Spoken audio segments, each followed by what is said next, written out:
바로 두 번째 상담 만나볼까요? 증상부터 확인해 보도록 하겠습니다. 자, 82세 남성분이고요. 4년 전에 부인이 돌아가신 후에 우울감이 생겼고 또 불면증이 시작됐다고 합니다. 7개월 전부터는 신경정신과 약을 복용하고 계시다고 하고요. 중풍을 앓았던 적이 있고 고혈압도 있다고 하십니다. 시청자님 직접 만나보도록 하겠습니다. 안녕하세요. 시청자님 안녕하세요. 안녕하세요. 여보세요? 예, 들리시죠? 여보세요? 예, 들리시나요? 예. 예. 잘 안 들리는데요? 잘 안 들리세요? 예. 지금은 잘 들리시나요, 혹시? 예. 알겠습니다. 지금 저희가 증상 같은 건 확인해 봤고요. 원장님과 함께 조금 더 자세한 상담 나눠보세요. 예. 지금.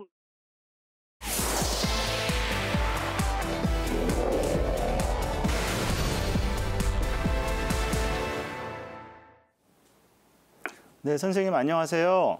예, 안녕하세요. 네, 그 7개월 전부터 그 정신과 약을 드셨다고 하는데 예.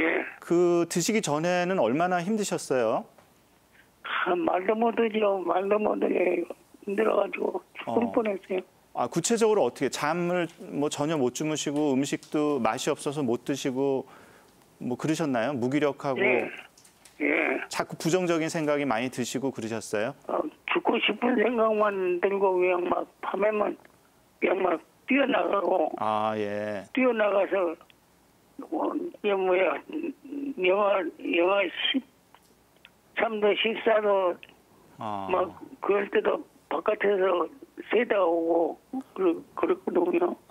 그러셨구나. 선생님 혹시 그 젊으셨을 때는 성격이 어떠셨나요? 좀 다혈질이고 예. 몸에 이제 열이 많으셔가지고 뭐 갈증도 많이 느끼시고 막 활달하게 막 활동 많이 하시고 그런 성격이셨나요 혹시? 그러지는 않아. 젊어서는 일을 많이 해가지고요. 네. 그런 생각이 없었어요. 뭐 이렇게 급하고 다혈질적인 성격은 아니셨어요? 예. 그래서 이제 정신과 약을 복용하시고 나서는 많이 안정이 되셨어요? 예, 많이 안정이 됐어요. 근데 정신과 약을 드시면 약간 기운이 많이 빠지고 무기력해지면서 뭐 변비 같은 것도 올 수가 있고 뭐 어지러움증도 오고 이럴 수가 있는데 그런 증상은 없으세요? 예, 지금은 그렇게 없어요. 그런데 예, 많이 편안해지셨네요. 예. 지금 가장 힘든 거는 어떤 부분이 힘드세요, 그러면? 제일 힘든 것은 목이 그냥 들리지가 안 하고 그냥 힘들어가지고 목을 이렇게 돌리면 뚝딱뚝딱 그래요. 목을 이렇게 움직이실 때 목에서 소리가 나신다고요? 예. 그 불면증도 좀 나아지신 거예요, 그러면? 예, 불면증은 좀 나아졌어요. 그러면 지금 가장 힘드신 부분이 이제 목을 움직일 때 목에서 소리가 나고 편치 않다는 것이군요. 예. 그럼 선생님 이 부분은 한의원을 가셔가지고 가까운 한의원을 가셔서 침 치료를 받아보세요. 그러면 목 근육이 이렇게 부드러워지면서 움직이시기가 훨씬 편해지실 거고요. 침을 맞으실 때 이 우울증이나 불면증에 도움이 될 만한 침이 있냐 이렇게 한의 선생님한테 여쭙고 물어보시고 그런 부분도 그분이 해주실 수가 있어요.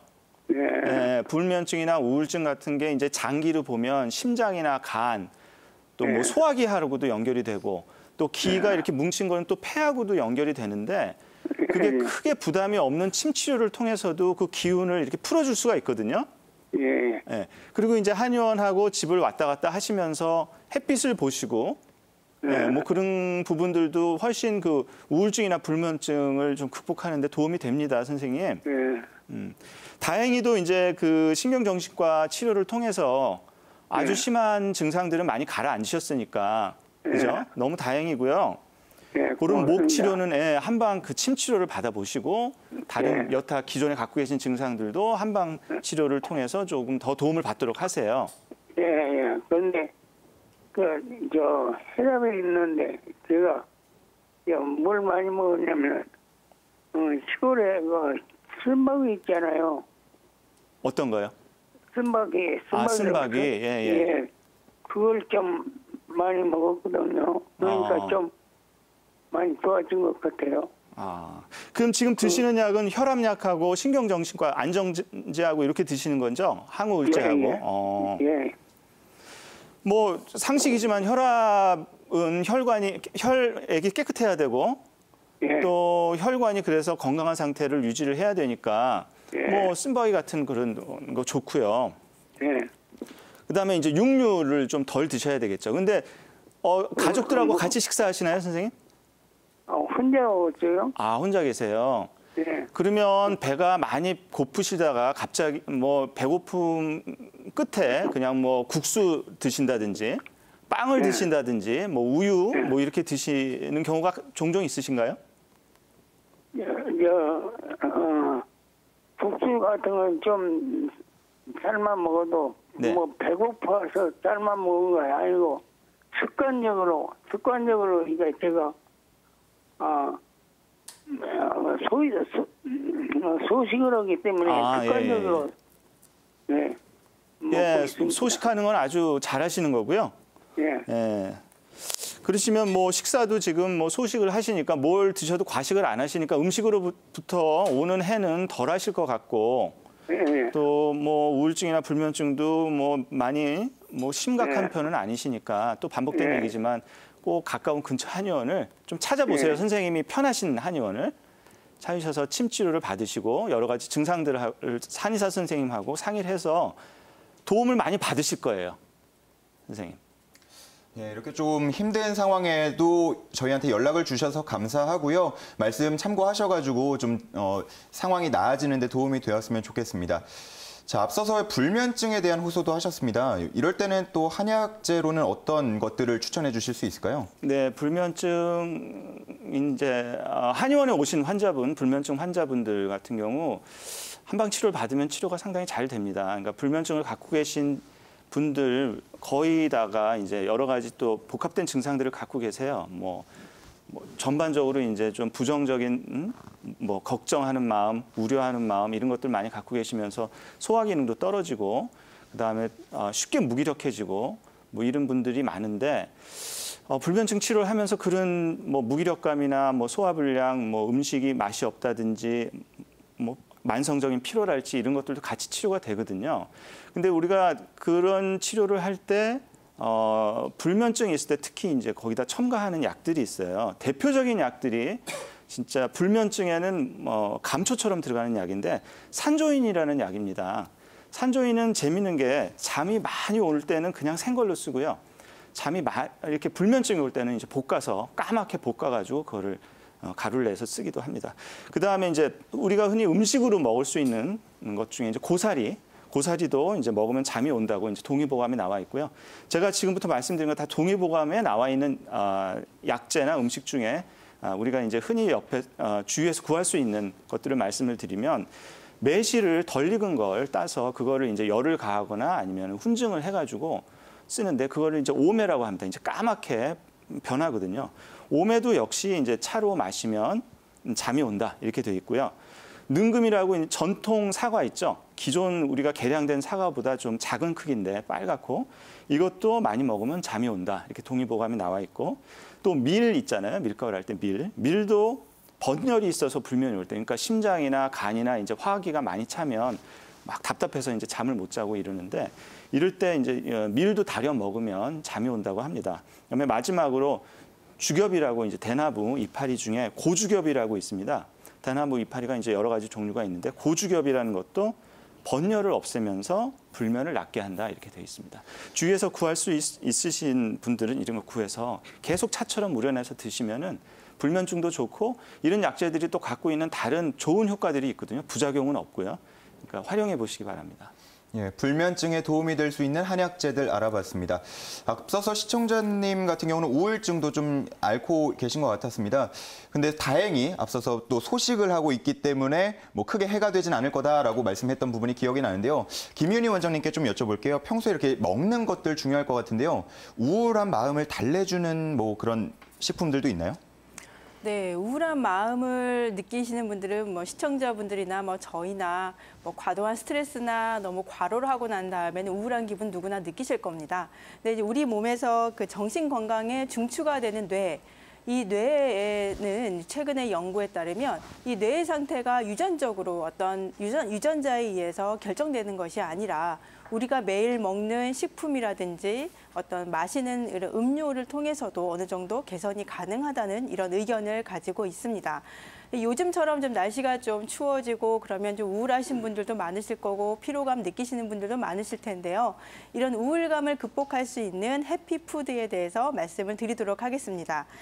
첫 번째로 이제 저희가 흔히 알고 있는 이제 바나나인데요. 저희가 일반적으로 이제 젊은 여성분들 같은 경우에는 이제 식이섬유가 많아서 이제 포만감을 느끼기 때문에 이제 저희가 보통 다이어트 할 때 많이 쓰는 게 또 바나나이기도 합니다. 근데 이 바나나에는 우리가 이제 기분이 좋을 때 나오는 이런 어떤 행복을 느낄 수 있는 세로토닌이라는 호르몬이 있는데요. 이 세로토닌을 이제 그 생성에 관여를 하는 트립토판이 많이 들어있는 게 이 바나나입니다. 그렇기 때문에 이 바나나를 많이 섭취를 하면 좀 기분이 좀 더 좋아지고 우울감에서 좀 극복을 하실 수가 있고요. 트립토판이 많이 들어있는 그런 그 식품에는 이 바나나 외에도 호두라든지 콩에도 많이 들어있기 때문에 좀 참고를 하시면 좋겠습니다. 또 두 번째로 볼 수 있는 게 이제 생선류인데요. 생선은 이제 뭐 시청자분들도 많이 알고 계시겠지만 이 오메가3 지방산이 많이 들어있잖아요. 그래서 이 오메가3 지방산 같은 경우에는 뇌 기능을 활성화시키고요. 또 스트레스 호르몬을 조절하는 기능이 있기 때문에 생선을 일주일에 한 2번 정도 규칙적으로 이제 식사를 하실 때 함께 드시면 이제 우울증을 극복을 하시거나 아니면 스트레스 호르몬 수치를 낮추는 데 도움이 되기 때문에 이 오메가3 지방산이 많이 들어있는 참치라든지 아니면 연어 아니면 등푸른 생선 같은 것을 일주일에 한 2번 정도 드셔주시는 것이 좋습니다. 또 세 번째로 저희가 이제 설명드리고 싶은 게 초콜릿류인데요. 이제 초콜릿류가 사실은 당분도 상당히 많고 열량도 많아서 다이어트에 적이기도 하고 사실 또 혈당을 많이 올린다는 이런 이야기들이 많이 있는데요. 이제 그 중에서도 이 초콜릿의 그 주 원료가 되고 있는 이 코코아 성분, 이 코코아 성분에는 사실 화학 성분을 따지면 한 300가지 이상의 성분이 많이 있기 때문에 보통은 뭐 만병통치의 효과가 있다고 할 정도로 그렇게 성분이 많이 있습니다. 그 중에서도 이제 코코아 성분이 많이 들어있는 이 다크 초콜릿류를 이제 우울증을 해소하는 데 많이 이제 사용을 하게 되는데요. 이제 그럴 때는 보통 다크 초콜릿을 하루에 1조각이나 2조각 정도를 먹게 되면 이 스트레스 호르몬이 많이 좀 줄어들게 되고요. 또 기분이 좀 편안해지고 기분이 좋아지는 그런 상태를 느낄 수 있다고 합니다. 하지만 이제 평소에 좀 혈당이 높으신 분들은 좀 주의를 하시는 것이 좋습니다. 이제 마지막으로 말씀드릴 거는 이제 홍차인데요. 이제 차 종류에서도 우리가 흔히 이제 뭐 여러 가지 물은 뭐 많이 마셔야 되고 하시지만 이제 그 우울증 해소를 위해서는 이제 홍차를 추천을 해드리고 싶습니다. 이제 홍차 같은 경우에는 이 스트레스가 이제 긴장되거나 스트레스가 많을 때 긴장을 풀어주면서 스트레스 호르몬을 낮춰주는 이런 효과가 있는데요. 최근에 이 연구에 따르면 그 홍차를 하루에 4잔씩 한 6주간 이제 드신 분들과 홍차가 아닌 다른 홍차과 비슷한 어떤 가짜 홍차를 드신 분들과 어떤 그 그룹을 같이 비교 연구한 결과 진짜 홍차를 드신 그룹에서는 그 스트레스 호르몬 지수가 상당히 낮은 그런 결과가 나왔다고 합니다. 이제 다시 말하면 우리가 스트레스를 많이 받았을 때 그때 이후에는 홍차를 드시게 되면 스트레스 지수가 더 낮아질 수 있다. 이런 결과를 나타나게 됐는데요. 하지만 이제 홍차에도 이제 카페인이 들어있기 때문에 평소에 좀 카페인에 민감한 분들이시라면 이제 홍차나 뭐 녹차나 이런 커피라든지 콜라처럼 카페인이 들어있는 거는 좀 조심을 하시는 것이 좋습니다. 네, 해피푸드라고 일컬어 주신 것들을 보니까 뭐 주변에서 쉽게 찾아볼 수 있는 것 같습니다. 저도 꼭 기억하고 있다가 우울해지면 좀 먹어봐야겠습니다. 최근에 좀 현대인들을 보면 아주 많은 이유로 우울증을 겪고 있는 것 같습니다. 안상훈 원장님께서 그런 분들을 위해서 좀 한 말씀 해주시죠. 네, 그 미국이나 유럽에서는 사실은 이 우울증 환자들을 치료하는 데 있어서 이 명상 기법을 상당히 많이 활용을 하고 있습니다. 그래서 이 명상을 잠깐만 말씀을 드리면요. 자, 일단 지나간 과거에 대해서 후회하지 않는 게 굉장히 중요합니다. 아까 우리 시청자님 분도 4년 전에 이제 그 사모님이 먼저 돌아가시고 나서부터 우울증과 불면증이 나타나셨다고 했는데 뭐 돌아가신 사모님을 자꾸 생각하고 기리는 것 자체는 좋지만 그 생각들을 계속하면 할수록 어떻게 보면 점점 더 우울감이나 이런 그 무기력감에 빠질 수 있기 때문에 일단 지나간 과거에 대해서 후회하지 않는 거. 그다음 두 번째는 오지 않은 미래에 대해서 미리 걱정하지 않는 것. 그리고 현재, 지금 이 순간 여기에 집중하는 게 결국은 명상의 가장 핵심적인 이론이기 때문에요. 이런 것들을 평상시에 자꾸 연습을 하시다 보면 세로토닌 분비가 촉진되면서 우울증을 극복하는 데도 상당히 도움이 되실 겁니다.